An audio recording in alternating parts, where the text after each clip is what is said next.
Howdy, howdy. Welcome to my 1 year anniversary video. So I'm going to give you some of the stats as what's happened over the past year, where we've come, and where we hope to go, along with some other updates throughout the day. You may hear things running. I'm actually at home alone, my parents' house alone today, so I've got the dishwasher and the washing machine running as I try to catch up on domestic chores. It's not like I'm trapped here. I have a vehicle I can use, but there was a bit of an issue this morning in Mother's being checked out. Maybe admitted for the night, but I'm waiting to hear that. If I pause, it's probably because I got a phone call. I don't have my do not disturb on today because there's some other stuff going on. So I'm using the phone to record, even though my new refurbished Chromebook just arrived. I've got to get the internet code put in, but I may be making my video on that tomorrow, next week, whatever.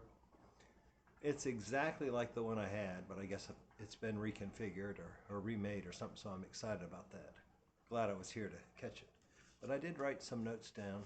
Thank you for being here. Thank you, especially those that have been with me from video number 1 that was posted 1 year ago yesterday. So let's look at some of the progress we've made. Some of it's been impressive, some of it is not up to what I was hoping. But I published the first video on November 30th, 2020, right in the middle of the darn chocolate cake pandemic. I was at a Airbnb rental at the time. I wanted to wear the jacket I had on that day. I have it here with me. And I'm very grateful to my coworker, KW, for giving it to me, I think 2 years ago at Christmas.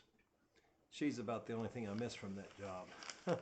And the paycheck, of course, and the benefits, but I'm getting by without all of those. But the people I miss, so thank you for being my people now. I probably am going to lean into you more and more as the next year goes on, because I'm not really isolating myself, but I am kind of isolated out here in this chocolate cake world. If you haven't been with me in the past, chocolate cake is the code word for the word you're not supposed to say on YouTube if you don't want to get your rankings dropped down.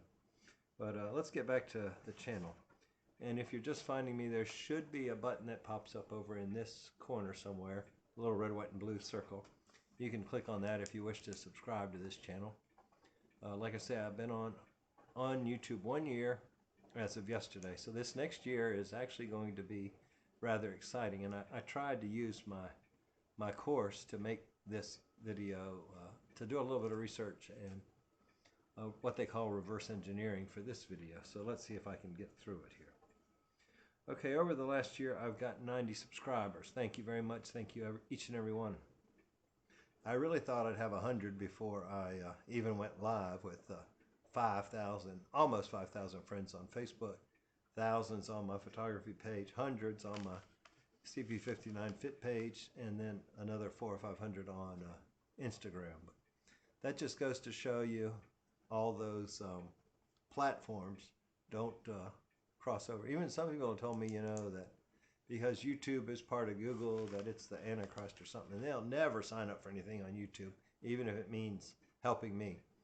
But I do hope they'll watch some, and I hope you'll watch some, because what I'm finding is subscribers, even though you need a certain number, and I'm not there yet, but the watch time is actually just as beneficial as the subscribers. So with that, I've gotten 66 videos posted. This will be video number 67, so I guess that we're starting a new year. So I got 66 posted in the first 365 days. My goal was 1 video a week, so that would have been 52. So I am 14 ahead of schedule, but the goal, the overriding goal, is to get 100 up as soon as possible. And I hope to get from 67 to 100 in the next, before I go home to Texas in early January. So yes, I will be staying in the Northern Virginia, West Virginia, Pennsylvania, North Carolina, somewhere in this area for the remainder of December, through Christmas and into New Year's, before my friend decides it's time to drive back home. It's kind of up to her, but we think we're going to take it a little bit slower going home, since we won't have a deadline to be here for a holiday. and maybe sightsee a little bit more. So there may be more videos on the way back than on the way up, because I kind of got backlogged with the pace we were keeping. I had to do all the clips from about 3 days in one day once I got here. Then I had to post 2 videos on the 29th because I thought I was going to get this one done yesterday. Let me tell you what occurred yesterday.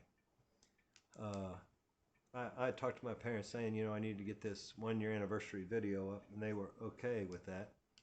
But Mom ended up sleeping until a little past noon, which is highly unusual. This is the first time I've ever visited them that I was the first person up, and I don't get up early, so let's just put that into perspective. But almost every day this week, except today, and today was an issue. I have been up before my parents, which there's nothing wrong or right about that. It's just different than the first 56 years of my life. I don't think I ever got up before my mother, except maybe a few times in the latter years here. But I was working on something in the room I'm staying in, and Dad asked, Chip, you want to go up to the casino sometime? I'm like, sure, you know, not thinking it was going to be yesterday, but I'd already told him I could do the video late at night. I could do it in the morning. It didn't matter. I'd already been over to the gym and tanned and done the red light therapy before they even woke up yesterday. It's not unusual for Dad to sleep till noon. It is unusual for Mom to sleep till noon. I guess she's making up for lost time now, and I'm not upset about that. It's just taking a little getting used to, and me having to schedule a little better. I mean, my main goal for being here is to be with them, not to be at the gym, not to be in the hot tub. But if I can fit those in, that's fine. I got to quit clicking that pen. I'm sure y'all can hear it. So I've tried to go, and like Texas, Virginia has a state law that you can only tan once every 24 hours, and it's only 12 minutes you can be in. But you might see I may have overdone it a little bit since I hadn't been in a tanning bed since prior to the surgery. But I always tell them to give me the full time, and then I'll just get out early if I think I'm ready, getting too much exposure. And so yesterday I probably stayed in a little long because this morning my back was still a little bit more lobstery than it should have been, but it'll turn brown.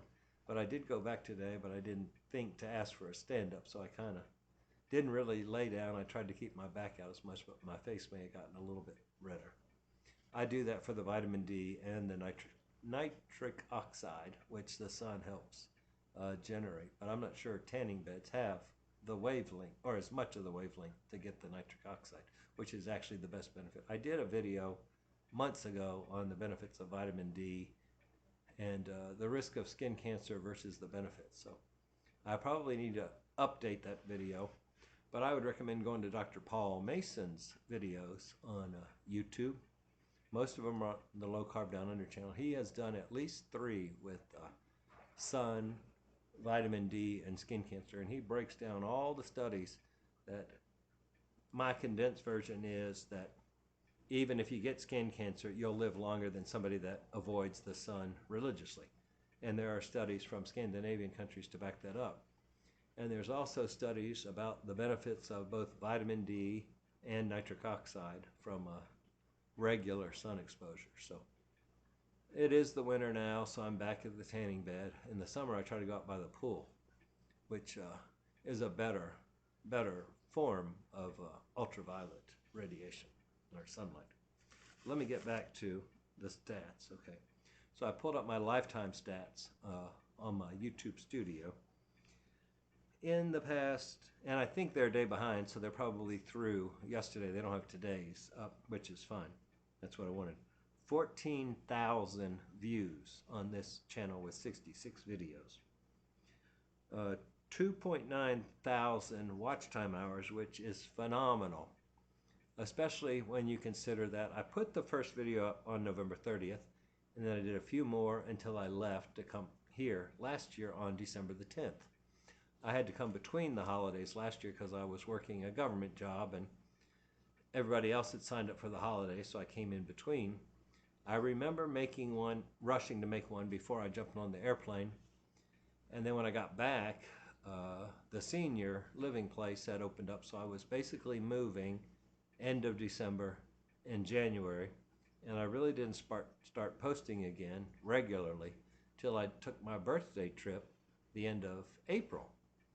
So even though these numbers are through November, that November to April or May were so minimal, well, if they disappeared, it really wouldn't matter. But why do I mention total watch? Excuse me, I'm going to get a little bit of Diet Dr. Pepper. I've run out of the Diet Mountain Dew, and Sam's Club up here didn't have it, so all they had was Diet Dr. Pepper or Diet Pepsi, and I prefer the Diet Dr. Pepper over the Diet Pepsi. But I am going to get me some Diet Mountain Dew here soon. There's lots of convenience stores that have it in the fountain. That just has a little more caffeine, so on days like today where it's getting a little bit overcast, a little extra caffeine won't hurt. But why are the watch hours important?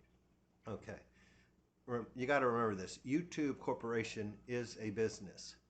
How are they paid? They are paid by people paying, or advertisers paying, to get their product in front of watchers.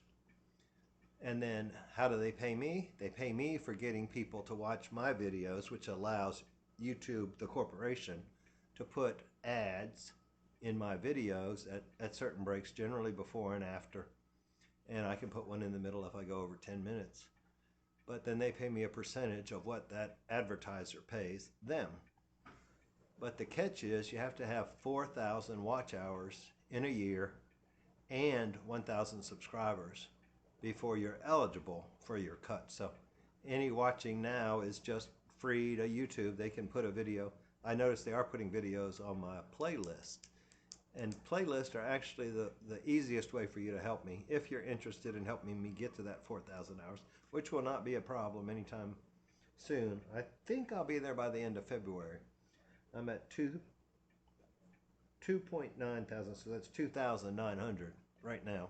And like I said, my friend up in Minnesota, thank you. I won't say your name, but thank you very much for starting to run the videos constantly and then triggering me to think about creating playlists. And I know you've been a big part of that. And when you started doing that is when my watch time went up. So if you have unlimited internet, i.e. you're not having to pay for the bytes you use or whatever they call it, the gigabytes, and you just want to turn on your computer or your cell phone or whatever and go to my playlist and run the long ones and just let it run. You can even hit that little double arrow thing. It looks like one arrow this way and one arrow that way, and that will loop it. So even if you do the short ones, you can put it on a continuous loop, and that will count towards my hours. So, but I also kind of need some of y'all to share this on your social media. There should be a share button under every video.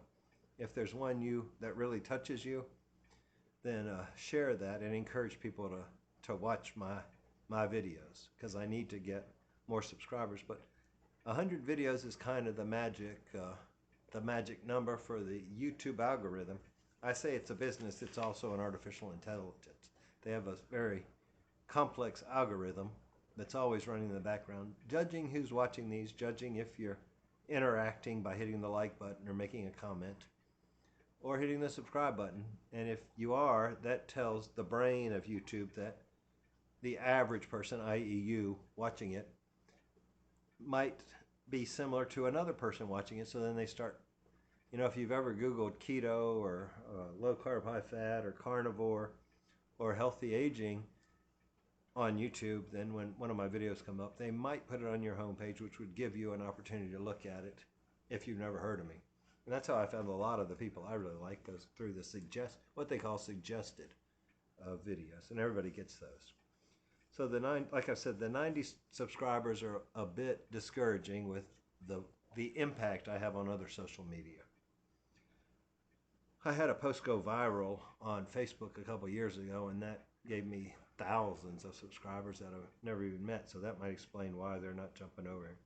And the average view duration all across the channel, all across the year, is 12 minutes and 27 seconds. So thank you for your 12 minutes for watching.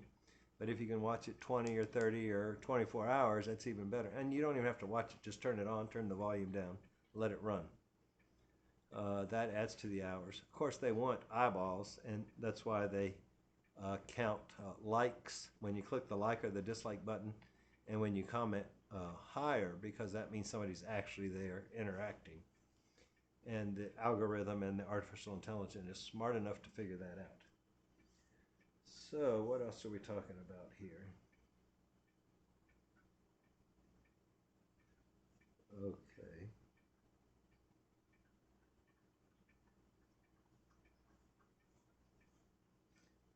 Okay. On the watch time, 93.4% of the hours watched are by people that are subscribed to my channel. So only 66 people. You take 93% of 3,000 hours, basically. Thank you, thank you, thank you. Maybe you're already running the playlist. That's adding up quickly. Only 6.6% of my watch time came from non-subscribers, and 78.5% of the hours watched were from people that claim they're from the U.S. When they sign up for their Gmail account, which is how you get into YouTube if you don't, or how you can subscribe to YouTube. You need to open a Gmail account, and then that makes you a channel.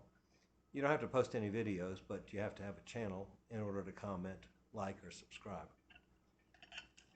Though I do believe you can watch without having your own Gmail account.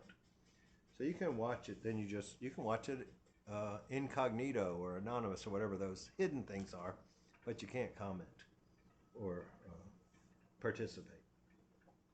Out of my 66, well, I don't know about subscribers. Let's do, I think it's watch time. I have 49.2% female and 50.8% male.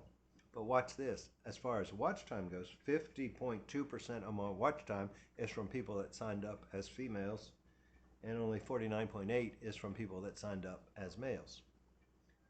I guess these days you have to say signed up as, identify as, whatever. But if you put you were a male or female when you signed up on for your YouTube and your Gmail, that's what it's tracking. And as far as demographics go, 8.1% of my audience is from 45 to 54 years old. Here again, that's the information you put in when you signed up for Gmail. It doesn't have to be accurate. And all of that time is from females. 91.9% of my watch time comes from people that claim to be 55 to 64 years of age. I fall into that category. So it's taken me a year to actually figure out what my target audience is. And I would say my target audience has identified itself as being mainly female, a majority female that is between the ages of 55 and 64. Now, why do I think that's the case? Maybe they spend more time on YouTube, but here's what I think. I think by the time you're 55, and if you're overweight, you've struggled with it your whole life, so you can relate to somebody over 55 that struggled with weight the majority of their life, but has maybe found an answer that helps or works for you. And I think for a little while longer, the videos are going to be more like this, updates and my travels and things like that. But once I get that 100 videos in, I'm going to refine it, and we're going to do answering simple questions. You know, like what is keto? What is cholesterol? Is a high LDL a problem? Things that y'all want to know. So if you want to write a comment down below about what you'd like me to discuss, or at least a theme of what you'd like to, I'm very open for input. And I have 2 affiliate programs that I was real happy about the Bass Pro one because they accepted me first. But now Amazon has accepted me. I've passed all the tests with Amazon. It means I had 3 orders within 6 months. But really it was 3 months because I have until mid-January for the 6 months to run out. But with that said, and I think I'm at 7 orders now, I'm not even up to $10 in commission, and you need to have $10 worth of commission before they'll cut you a check or deposit in your bank account, whatever they do. But I know I've had 1 order on Bass Pro, but it didn't track it for some reason. And I think what I'm finding out is that they change their link fairly frequently. So I'm going to have to put a new link with new videos. So don't go back to the old ones and use that link. Be sure to use the Bass Pro Shop link under the latest video, because they're always running a sale or a promotion, and they send me a new set of links. And I think I finally figured out how to transfer moment. That same person who started watching my videos, thank you, was the first person to order from Bass Pro Shop, and I believe she's ordered from Amazon also. I would really like to get that Amazon commission up to above $10 so I could actually say that I made some money. I mean, technically I made money now, but if I don't have it, like they say at ITM training, if you don't hold it, you don't own it. Because not that Amazon's going to go out of business and not that they're going to default, but you never know who's going to default in this day and age. So I would like, if it's owed me, I'd like to have it in my account before there's an opportunity for it to go. In order to do that, you link on the link below. It's going to be set up to the gap and the gain by Dr. Benjamin Harvey, who is one of the people I'm taking a course from, and I'm learning a lot. So, like I said, I made $0 off of Bass Pro. I had lots of friends saying, "Oh, I can buy my ammunition there." The most I make on either of these is 5%, unless you sign up for a Prime with Amazon. Then I think I get $3 for each person that signs up on Prime. They call that a bonus or a rebate or something like that. But life is good here in Virginia. My weight was going down actually rather rapidly when I first got here.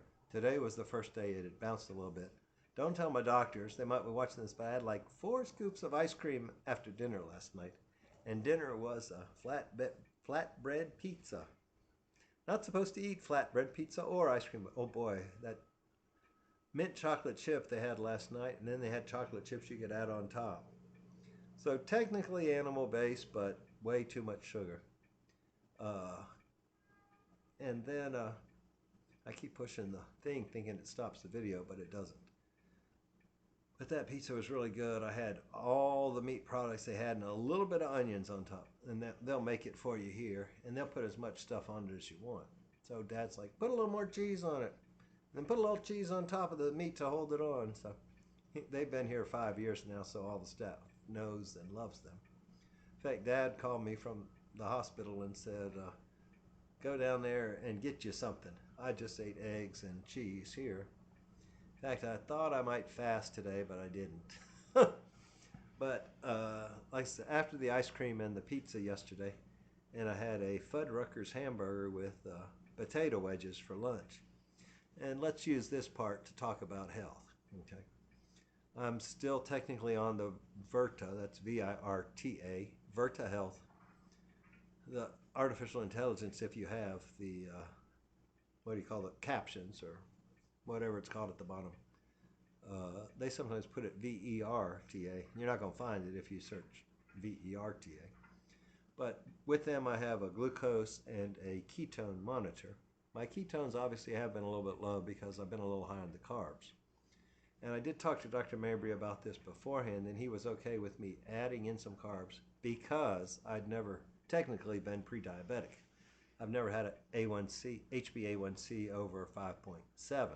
And I think 6.5 is diabetes and maybe 5.7 is pre-diabetes. I've never been over 5.6, but since I've been on this way of eating in this program for a year now, my glucose was down, my readings were down, and my finger pricks in the morning are still very, very acceptable, even almost low. So yes, I'm spiking my glucose, but because I have gotten out of the metabolic syndrome, I've reduced, I'm not obese anymore, I don't have high blood pressure.